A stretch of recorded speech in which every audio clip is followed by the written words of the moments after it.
नमस्कार, मैं हूं संजय शर्मा। आप देख रहे हैं 4PM न्यूज नेटवर्क।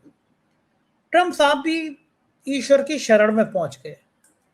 दरअसल अपने ताकत के नशे में थे ट्रंप साहब। उन्होंने सोच लिया था कि खामेनेई साहब को भी वेनेजुएला के राष्ट्रपति की तरह उठा के ले आएंगे, मार देंगे, कुछ होगा नहीं।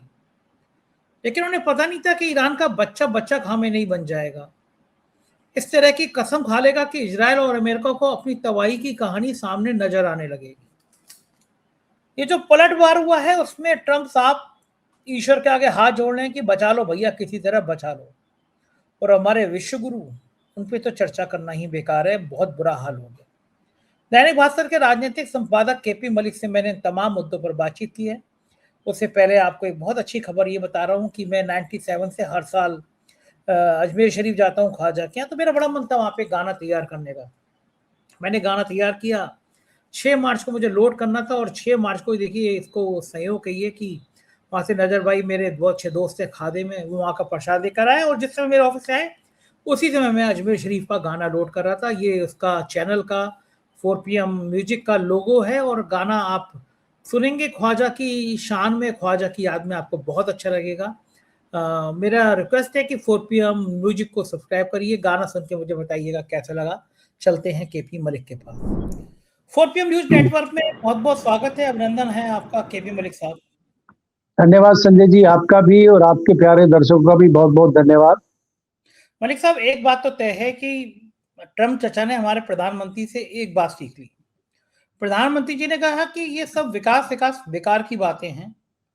कोई कोई चक्कर में नहीं रखा है विकास विकास में। सबसे बड़ा चीज ये होती है कि आपको ईश्वर का सहारा लेना चाहिए। पूजा पाठ करते रहो तो सब विकास अपने आप हो जाता है। तभी देखिए चीन अपना रिसर्च में खर्च करता है, बाकी मुल्क करते हैं। हमारे यहाँ मंदिरों पे ज्यादा खर्च होता है। पूजा पाठ करते रहो, प्रसाद बांटते रहो, बेचते रहो, यही यही है। इसी से देश विकास हो जाएगा। तो ट्रंप साहब ने भी अब समझा कि जब विपदा सिर पर आ गई, ईरान ने वो बैंड बजा दी, उम्मीद नहीं थी। ईरान की जो तबाही है उसको अब ट्रंप को लग रहा है कि अब कहीं कुर्सी ना चला जाए। एक तस्वीर वायरल हो रही है जिसमें पादरियों के बीच में ट्रंप साहब बैठे हैं, पूजा पाठ टाइप की कुछ ही चल रही है। तो ट्रंप को लग रहा है कि पता नहीं कौन सा शुक्र की महादशा थी या राहु का बिगड़ा हुआ खेल था या शनि की दशा आ गई थी, तो मैंने ये युद्ध शुरू कर दिया। और मैं तो वेनेजुएला के राष्ट्रपति की तरह समझ रहा था कि खामनेई साहब को उठा लाऊंगा, लेकिन ये तो गले में पड़ गए। बच्चा बच्चा खामनेई बन गया ईरान का। और जो आर पार की जंग का ऐलान कर दिया ईरान ने, उसने तो पूरे अमेरिका के अंदर तहलका मचा दिया। अब वो सीन उल्टा हो रहा, तो अब वो पूजा पाठ में आ रहे। लेकिन पूजा पाठ का एक फर्क इतना पड़ा भारत के लिए, मोदी जी के प्रभाव के लिए, हमारे विश्व गुरु जी के लिए, कि अमेरिका ने कहा चलो बच्चा तरस खा गए तुम पे, तुम 30 दिन तक रूस से तेल खरीद लो, अलाउ कर दिया तुम्हें। जैसे घर में कोई बच्चा रोता है कि चलो चॉकलेट दिला देते हैं तुम्हें। ये कांग्रेसी वाले सठिया गए हैं, कह रहे हैं कि बताओ देश का हम आत्मसम्मान खो दिया। ट्रंप कौन होते हैं हमें ये कहने वाले, यहाँ से तेल खरीदो वहां से तेल खरीदो। ये जानती नहीं है कितनी कितनी एपिस्टीन फाइल के पर्चे दबे हुए हैं वहां पे। अगर मान लो सामने आ गया तो देश का क्या हाल होगा। नाक तो कटेगी ना, जो हरदीपुरी का नाम बार बार सामने आ रहा है और भी महानुभावों का आ रहा है। तो जब तक दबी छुपी रहेगी फाइल, तो इज्जत बची रहेगी देश को। कल को नाम खुल के आ ही गए, फोटो ही आ गए, तो नाक तो पूरे देश की कटेगी ना, अकेले हरदीपुरी की थोड़ी ना कटेगी, या जिसके नाम होगा उसकी थोड़ी ना कटेगी। तो कम से कम दोस्ती बनाए रखो ट्रंप चचा से। उन्होंने छूट दे दी 30 दिन तक तेल खरीद लो। इस पूरे घटनाक्रम पर आपकी क्या राय है? ये ट्रंप चचा का जो पूजा पाठ है, ये बचा पाएगा ईरान के कहर से, या ईरान इसी तरह बैंड बजाता रहेगा इजराइल की और अमेरिका की? क्या लगता है आपको? संजय जी, अगर आप ईरान के साथ अमेरिका और इजराइल के युद्ध की बात करते हैं तो बहुत हल्के में ले लिया था ईरान को। और ईरान अपनी तैयारी बहुत आगे तक की करके रखा हुआ था। और अभी भी अगर ईरान में आप जो अभी जिम्मेदार हैं, जिसके पास जिम्मेदारी है, अभी जो पूरे ईरान को कंट्रोल कर रहे हैं, अगर आप उनको भी निपटा देते हैं, ये युद्ध तब भी नहीं रुकेगा।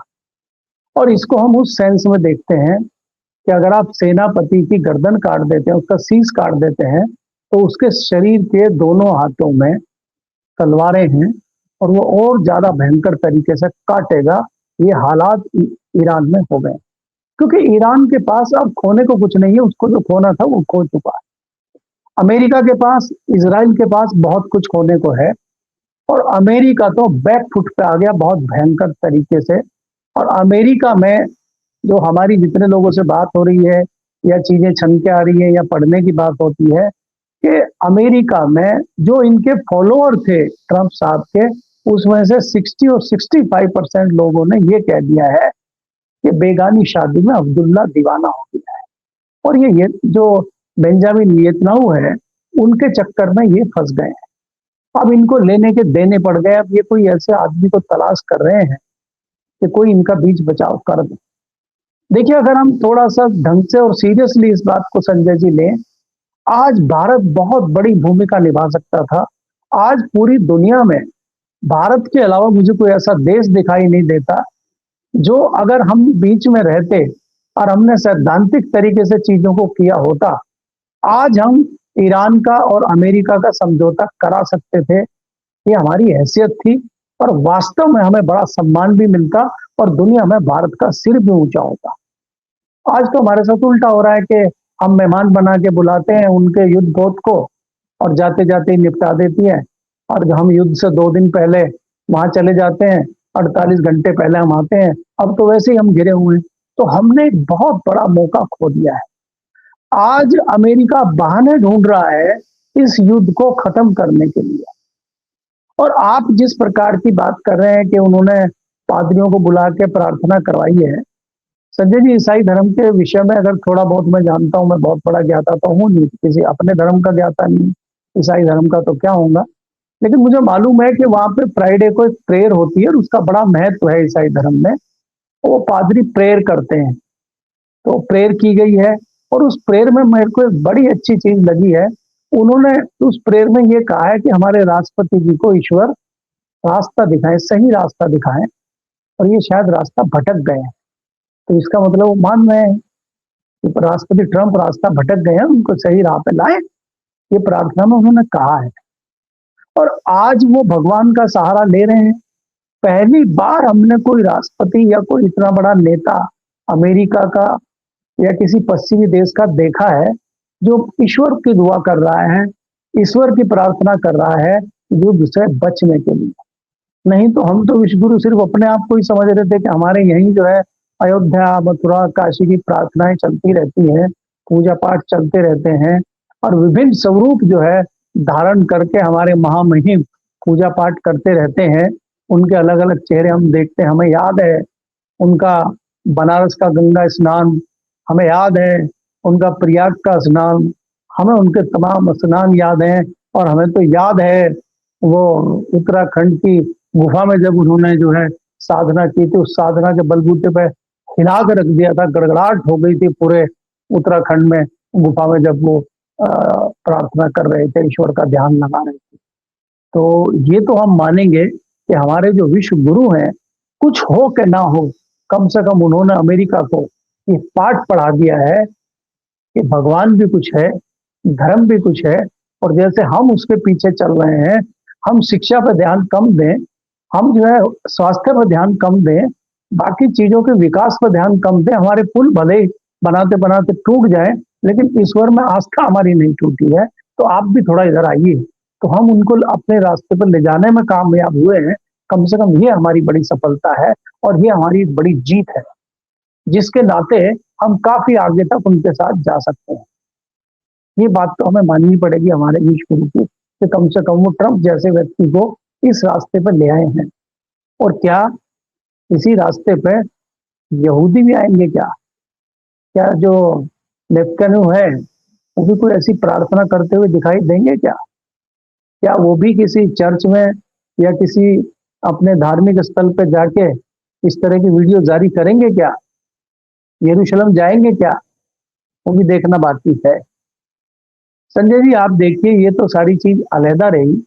देश में जिस प्रकार से परेशानी है, आज एक रिपोर्ट मैंने पढ़ी है, खासकर महाराष्ट्र, मध्य प्रदेश और जो केरल के एरिया है, यहाँ के किसानों का बड़ा एक्सपोर्ट फसलों का और फलों का एक्सपोर्ट होता है मिडिल ईस्ट को, और रमजान का महीना चल रहा है। वहां से बहुत सारा अंगूर और दूसरे जो फल हैं, ताजे फलों के टैंकर खड़े हुए हैं। 100 के करीब टैंकर हैं जिसमें पूरा सामान भरा हुआ है। और उन किसानों का इतना बड़ा नुकसान हो गया। युद्ध चल रहा है इराक का, अमेरिका का, राजनीति कर रहे हैं तमाम लोग, और नुकसान हो रहा है किसान का। क्या कुछ भी हो, नुकसान की गारंटी किसान को लेनी पड़ेगी? कुछ भी हो, भुक्तभोगी सब जगह किसान को बनना पड़ेगा। जब आलू की फसल आएगी 2 रुपए किलो बिकेगा, और जब कमाना होगा तो 200 रुपए किलो जो है हमारे व्यापारी कमाएंगे। तो ये भुक्तभोगी कहीं ना कहीं किसान ही क्यों बनता है, ये बहुत बड़ा सवाल है संजय जी। और आज आत्मा जो है अंदर तक झकझोर दे रही है कि अल्टीमेटली किसान के ऊपर ही सारी चीजें क्यों पड़ रही हैं, किसान ही क्यों फंस रहा है, और क्या सरकार किसान को कुछ दे पाएगी, उसके नुकसान की भरपाई कर पाएगी? सरकार तो जितना ध्यान दे रही है आपके सामने है ही, लेकिन सवाल बड़ा यह है कि हमारी सरकार की विदेश नीति क्या कर रही है। और संजय जी, यहाँ खाली विदेश नीति की बात नहीं है, हमारी विदेश नीति, हमारी जो डिफेंस की नीति है, हमारी जो दूसरी, अगर आप व्यापार की नीति की बात करेंगे, क्या हम कहीं टिक पा रहे हैं? क्या कोई नीति हमारी समझ में आ रही है क्या? आज हमारी नीति क्या है? 2 साल 4 साल पहले छोड़ दीजिए, सुषमा स्वराज विदेशों में जाके कौन सी रणनीति अपना रही थी, कौन सी विदेश नीति बना रही थी उस टाइम तक। उसके बाद आप बात करिए पिछले 2 साल में, हाल फिलहाल में 2 महीने के अंदर, क्या आपको कोई हमारी डिफेंस नीति, कोई व्यापार नीति या कोई विदेश नीति समझ में आ रही है क्या? मुझे तो आ नहीं रही है, आपको आ रही हो तो आप बताइए जी।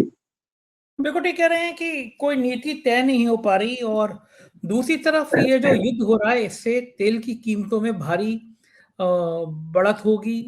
खास तौर से जो गैस है, घरेलू गैस है, रसोई गैस है, उसमें तो बिल्कुल मार हो जाएगी अगर ये युद्ध हफ्ते भर चल गया। तो भारत क्या करेगा? दूसरा, मैं देख रहा हूँ कि कुछ गोदी मीडिया का रुख बदला बदला नजर आ रहा है। टाइम्स नाउ के सुशांत सिन्हा जो मोदी भक्त हैं, मुझे लगता था एक दिन में मजाक मजाक में कह रहा था कि अगर मोदी जी अपने पैरों में जहर लगा के सो जाएं तो सुशांत सिन्हा सुबह मर जाएंगे, वो इतना पैर चाटने को तैयार रहते हैं। तो वो मोदी जी के भक्त भी अब भाषा बदलते हुए नजर आ रहे हैं, ट्रंप को गरिया रहे हैं। तो ये गोदी मीडिया का कुछ कुछ रुख बदला बदला नजर आ रहा है जो ट्रंप के खिलाफ बोल रहे हैं। क्या ये कारण है कि ट्रंप ने उनके आका विश्व गुरु मोदी जी को बहुत बेइज्जत कर दिया, बहुत अपमानित कर दिया, उनका तमगा विश्व गुरु वाला उसकी हवा निकाल दी, एपस्टीन फाइलों की चर्चा होने लगी? तो ये गोदी मीडिया का दिल अचानक क्यों बदल गया? क्या उनको समझ में आ गया कि ईरान जिस तरह से युद्ध कर रहा है, और ईरान 1 महीना युद्ध को खींच के चला गया तो इजराइल तबाह हो जाएगा, बर्बाद हो जाएगा, और अमेरिका के भी कुर्सी में ट्रंप साहब के लाले पड़ जाएंगे? ये गोदी मीडिया का इतना प्यारा प्यारा रुख क्यों हो रहा है? क्या लग रहा है? संजय देखिए, जो गोदी मीडिया की आप बात कर रहे हैं, ये बिना पेंदी के लोटे हैं, थाली के बैंगन हैं। ये जिधर देखा उधर ही लुढ़क लेते हैं, इनका कोई ऐसा है नहीं। आज इनको साफ साफ दिखाई दे रहा है कि हम कहाँ खड़े हैं, हमारे साथ क्या हो रहा है। क्या संजय जी इस युद्ध में कोई गलती निकाल सकता है ईरान की? आप बात कर रहे हैं कि ईरान जो है परमाणु बम बना रहा है, इसलिए अमेरिका उसके ऊपर हमला कर रहा है। ये तो अमेरिका कह रहा था 1 साल पहले कि हमने उनको मार गिराया और सारे जो है उनके परमाणु ठिकाने हमने तहस नहस कर दिए। क्या 1 साल में फिर उसने बना लिए क्या? तो इसका मतलब तो भाई बहुत बड़ा टेक्नोलॉजी वाला देश है वो, जो बाकी देशों को पीछे छोड़ के 1 साल के अंदर फिर परमाणु बम तैयार कर दिया उसने, तो उसी से टेक्नोलॉजी ले ली।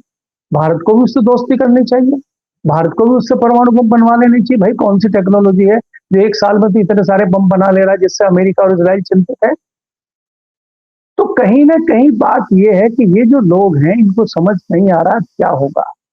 आपने संजय जी जो खाने वाली गैस है जिससे खाना बनता है, वो गैस का स्टॉक भारत के पास ना के बराबर है। मुश्किल से 2-5% हम उसको स्टोर कर सकते होंगे, नहीं कि उसकी कोई व्यवस्था नहीं है स्टोर करने की, और वो सारी मिडिल ईस्ट से आती है। सबसे पहले इसी गैस से परेशान उपभोक्ता होंगे और तराईमाम इसी से मचेगा अगर सब ठीक ठाक नहीं होगा। दूसरी बात आप कर रहे हैं कि तेल के दाम धीरे धीरे बढ़ रहे हैं, तेल की किल्लत धीरे धीरे बढ़ रही है, और ऐसे लोगों की भी हमारे यहाँ कमी नहीं है जो इस घबराहट में स्टॉक से ज्यादा, जरूरत से ज्यादा तेल को स्टॉक कर लेंगे। काला बाजारी देश में बढ़ जाएगी और हालात ये हो जाएंगे मार धाड़ के कि जरूरतमंद को तेल नहीं मिलेगा अगर ये जल्दी से युद्ध खत्म नहीं हुआ। आज शाम हो गई है, आज 7 दिन हुए हैं युद्ध को, कल सुबह 8 दिन हो जाएंगे, तो 1 हफ्ते का युद्ध है जिसमें त्राईमाम हो चुके हैं अमेरिका और इजराइल, और भारत की स्थिति खराब है। भारत की स्थिति यह है कि भारत को समझ में ही नहीं आ रहा है क्या करें। लेकिन एक चीज बड़ी समझ में आ रही है कि बाहर जो होगा देखा जाएगा। पहले जो है देश के अंदर जो है बिहार और जो बंगाल है, इनको निपटा लिया जाए। ये बड़ा समझ में आ रहा है चाणक्य जी को। और चाणक्य जी जो है देखते हैं कि बड़ी आपदा में छोटा अवसर ढूंढ लिया जाए, छोटा तो अवसर निकाल लिया जाए और उसमें कुछ फायदा कर लिया जाए। बिहार का आपने मामला बताया, आपको लग रहा है कि अब वो नीतीश कुमार डिप्टी पीएम बनेंगे या नीतीश कुमार कुछ नहीं बनेंगे, या फिर नीतीश कुमार बिहार में ही फिर वो एक बार पलटी मार देंगे और मुख्यमंत्री बने रहेंगे? होने वाला क्या है? बिहार की राजनीति क्या संकेत दे रही है? क्या चाणक्य की चाणक नीति काम कर जाएगी नीतीश कुमार को, या नीतीश कुमार एक दांव ऐसा खेलेंगे कि समझ में आएगा कि नीतीश का नाम क्या है? पलटू राम उनको एक जमाने में कहा जाता था। क्या नीतीश फिर पलट सकते हैं? कोई संभावना दिख रही है, या आराम से वो राज्यसभा के सदस्य बन जाएंगे? बीजेपी को शर्म भी नहीं आ रही, ऐसे बखान कर रहे थे प्रवक्ता, देखिए उनका मन था राज्यसभा सदस्य में, कभी बने नहीं थे, इसलिए वो राज्यसभा चले गए। जो आप भी बिहार का इतने लंबे समय से मुख्यमंत्री बना रहा हो, जिसने दर्जनों राज्यसभा के सदस्य बना दिए हों, उनके मर्जी से राज्यसभा के सदस्य बन गए, वो खुद नहीं बन पाया, उसकी तमन्ना थी। कैसी कैसी बेतुकी बात कर रहे हो, जनता को ये मूड समझते हैं कि जनता ऐसा ही तर्क मान लेगी। क्या फीडबैक आपके पास, ये जो नीतीश कुमार की जो तस्वीर पलटी है, ये ऐसी पलटी रहेगी या नीतीश कुमार सारी तस्वीर पलट देंगे? संजय जी, आप देखिए कि भारतीय जनता पार्टी ने जब चुनाव प्रचार शुरू किया था विधानसभा के इलेक्शन से पहले, प्रधानमंत्री हो चाहे चाणक्य अमित शाह हो चाहे दूसरे लोग हों, अंत तक नीतीश कुमार को मुख्यमंत्री घोषित नहीं किया था। बाद में जब इनको लगा कि स्थिति खराब हो जाएगी, तब इन्होंने मुख्यमंत्री पद का दावेदार नीतीश कुमार को घोषित किया था। और पोस्टर लगे थे, आपको याद होगा, 25 से 30 फिर नीतीश। और नीतीश के नाम पे आप जो है जनादेश लेके आए हैं, और आप जो है 100 दिन हुए नहीं है उनको हटाने पे तुल गए हैं। आपको क्या आपको लगता है कि अगला जो राज्यसभा का इलेक्शन आएगा बिहार में, जो मौका आएगा वो 2 साल के बाद आएगा, और 2 साल हम नीतीश को नहीं झेल सकते, इसलिए इतनी जल्दी पड़ी हुई है। नीतीश कुमार पद छोड़ने को तैयार है, जहां तक हमारी जानकारी है, जितने लोगों से हमारी बात हुई है। लेकिन वो ये चाहते हैं कि वो अपने सुपुत्र को विधान परिषद में लाके और उसकी राजनीतिक ट्रेनिंग अच्छे से करके उसको वहां पे जमा दें, और उसके बाद वो राजनीति दिल्ली आए या राजनीति छोड़ दें। इस तरह का उनका प्लान था, और वो 2 साल तक मुख्यमंत्री रहना चाहते थे। लेकिन भारतीय जनता पार्टी को ये गवारा नहीं था। एक तो ये जल्दीबाजी में भारतीय जनता पार्टी ने किया, और इसमें सफल भी हो गए। चाणक्य जी पहुंच गए, और चाणक्य जी ने पहुंच के उनको जो है पर्चा भी भरवा दिया राज्यसभा का। सारी बात हो गई। मंडे तक पर्चा वापसी की तारीख है। अगर मंडे तक आप पर्चा वापस भी ले सकते हैं नीतीश कुमार, ये भी संभावना हो गई है, क्योंकि उनके जो चाहने वाले हैं, उनके जो समर्थक हैं, आज बड़ी मीटिंग शाम को उनके घर पे हुई है। और भारतीय जनता पार्टी में तथाकथित जो जेडीयू के लोग घुसे हुए हैं, जो दिखाने के लिए जेडीयू में है लेकिन मानसिकता उनकी भारतीय जनता पार्टी की है, उन्होंने एक हिसाब से बिल्कुल कैद करके रख लिया है। क्योंकि ट्विटर की भाषा भी जो बताती है, ट्विटर पे जो लिखा हुआ आ रहा है, वो दूर दूर तक नहीं लगता है कि नीतीश कुमार ने लिखा है। और यहाँ तक ये सारी बात ठीक थी, बात हो भी गई थी, नीतीश जी मान भी गए थे। लेकिन एकाएक जो ये क्रांतिकारी कदम उठा कि 7 राज्यपाल बदले गए, और सबसे खतरनाक राज्यपाल बदले गए पश्चिमी बंगाल के और बिहार के। तो एकाएक क्यों बदले गए? तो उसकी भरकुटी तन गई ममता बनर्जी के। ममता बनर्जी ने कहा ये क्या है? ममता बनर्जी ने कहा कुछ खतरे की घंटी बज रही है। जब सूत्रों के हवाले से और जानकारी निकालने की कोशिश हुई, तो पता चला कि वहां पे जो पश्चिमांचल का एरिया है, वो कुछ वेस्ट बंगाल का एरिया लेकर, कुछ बिहार का एरिया लेके, उसको जैसे लद्दाख को अलग राज्य बनाया था कश्मीर से, इस तरह का एक केंद्र शासित प्रदेश बना दिया जाए। इसीलिए आप देखेंगे जो दोनों गवर्नर हैं वो पूर्व ब्यूरोक्रेट हैं, वो पुराने क्रांतिकारी लोग हैं, जिनको तैयारी करने को कहा गया कि आप तैयारी करिए और इसमें एक नया स्टेट यहाँ बना देते हैं। ये रणनीति थी। अब ये कितनी सच्चाई है, ये थी कि नहीं थी, लेकिन पूरे बिहार में ये मामला फैल गया, सनसनी की तरह मामला फैला हुआ है और पूरे बिहार में स्थिति बहुत गंभीर हो गई है। और इसीलिए जो जनता दल के लोग थे, दूसरे लोग थे, वो एकदम से एक्टिव हो गए और शाम को नीतीश कुमार के घर पर मीटिंग हुई। अब कल जो है, कल का जो दिन है वो बहुत खतरनाक दिन है। कल आप देखिए कि बिहार में किस प्रकार की स्थिति होती है। जैसे ही ये खबरें आई तो चाणक्य जी के जो दोनों चेले हैं वो तुरंत नीतीश जी के यहाँ पहुंच गए और उन्होंने कहा कि बहुत अच्छा मौका है नीतीश जी, इस मौके को हाथ से मत जाने दीजिए। और देखिए आपने जो है कसम खाई थी चाणक्य जी के सामने, उन्होंने कहा भी देख लीजिए, इससे अपनी शर्तों से पीछे मत हटिए। इस तरह से उनको उकसाने का काम कर रहे हैं। लेकिन बात यह है कि बिहार में सनसनी फैल गई है कि कुछ नया होने वाला है, अनोखा होने वाला है। अगर इससे बचना है और इसको रोकना है तो नीतीश कुमार को अपने पद पर रहना ही होगा। तो मुझे ये लग रहा है कि नीतीश कुमार जी सोमवार को राज्यसभा का अपना नॉमिनेशन वापस ले सकते हैं। मुझे ऐसी संभावना लग रही है। गजब गजब की बात कह दी आपने। अगर नीतीश कुमार ने पर्चा वापस ले लिया तो ये माना जाएगा कि चाणक्य के पत्ते पिट गए। लेकिन राजनीति में कुछ भी असंभव नहीं होता है, कहीं भी कभी भी कुछ भी हो सकता है, तो ये संभावना है। लेकिन एक बड़ा सवाल ये है कि क्या इस युद्ध ने जाने अनजाने में विश्व गुरु की साख को धक्का पहुंचा दिया?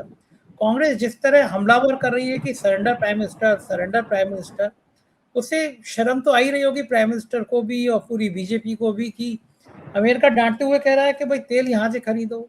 हमारे यहाँ मेहमान था, नौसेना का जहाज, उस पर हमला कर दिया, बोल नहीं पा रहे हैं।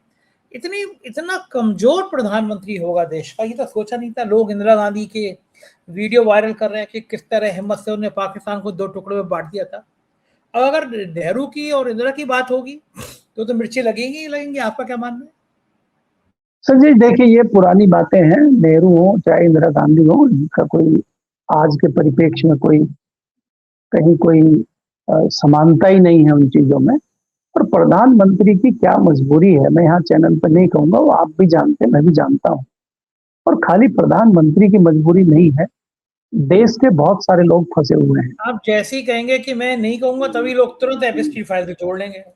हाँ, तो वो जोड़ते रहे, वो उनका काम है जोड़ना, हमारा काम बताना। लेकिन मैं आपको एक नई चीज संजय जी यहाँ बताना चाह रहा हूँ कि अगर आप अनिल अंबानी का जिक्र करते हैं और अनिल अंबानी के तार जहां जहां जोड़ते हैं तो तार जुड़ते जुड़ते लखनऊ तक भी पहुंचते हैं और अमर सिंह तक भी जुड़ते हैं। और अगर अमर सिंह से जुड़ते हैं तो अमर सिंह के आसपास के लोगों से भी जुड़ते हैं। तो अगर ये चिंगारी लगती है तो ये आग दूर तक जाएगी, वो खाली यहीं तक नहीं रुकेगी। और वो जब भी अगर गई तो वो बहुत लंबी जाएगी। और उससे कहीं ना कहीं हमारे चाणक्य हो चाहे हमारे महामहिम हो, इनको फायदा भी है, क्योंकि वो आज जहां तक जारी है वो सब इनको बचाने में लगे हुए हैं और ये इजराइल को बचाने में लगे हुए हैं। यही एक कारण है। इसीलिए यहाँ कोई शर्म की, बेहयाई की बात तो रही नहीं है। यहाँ तो सबकी अपनी अपनी मजबूरियां हैं, तो उन मजबूरियों पे फायदा सामने वाले लोग उठा रहे हैं। ये बहुत गहराई की बातें हैं। अब इसमें बहुत अधिक विश्लेषण या बहुत अधिक चीजें हम भी नहीं कह सकते, क्योंकि उस तरह की चीजें हमारे पास तो है नहीं। अगर फाइलें ही नहीं खुल रही हैं तो हम क्या है। लेकिन निश्चित तौर पर हम तार जोड़ सकते हैं और तार कहीं ना कहीं जुड़ते हुए नजर आते हैं। इसीलिए सारा मामला हो रहा है, नहीं तो कोई कारण नहीं है। हमें किस चीज का डर है? भारत तो दबंगई से रहा है पहले भी। वाजपेयी जी रहे नहीं क्या? वाजपेयी के बाद भी जितने प्रधानमंत्री आए हैं, अगर मनमोहन भी आए हैं, तो मुझे तो दिखता नहीं कि मनमोहन जी जाके कभी जूते चाटे हों अमेरिका में या किसी दूसरे देश में। ऐसा तो मनमोहन जी ने भी नहीं किया। वाजपेयी से पहले भी कोई दूसरे जो कुछ समय के लिए प्रधानमंत्री आए, चाहे वो देवगौड़ा हो चाहे वो दूसरे लोग हों, वो भी इतने नहीं गिड़गिड़ाए विदेश में जाके। हमें तो नहीं लगा, तो हम कोई इतने कमजोर नहीं है। लेकिन हमारी कोई नस दबी हुई है, ये निश्चित तौर पर बात है। इसीलिए हम इस तरह का व्यवहार कर रहे हैं, नहीं तो कोई दूसरा कोई कारण मुझे समझ में नहीं आता। बिल्कुल ठीक कह रहे हैं। राजनीति का यही पहलू है। बहुत बहुत शुक्रिया मलिक साहब, आपने मुझे समय दिया, बातचीत की। Thank you. ये थे केपी मलिक जी। इन्होंने भारत की, इन्होंने अमेरिका, इजराइल, ईरान की तमाम चीजों पर चर्चा करी और मुझको ये यकीन है कि जो हालात बन रहे हैं, आप तय मानिए कि महंगाई का बहुत बड़ा बोझ आपके सिर पर पड़ने वाला है। आप मान लीजिए कि आपके देश के प्रधानमंत्री की खामोशी भी आप पर भारी पड़ने वाली है। आप क्या सोचते हैं मुझे बताइएगा ज़रूर। शुक्रिया, थैंक यू।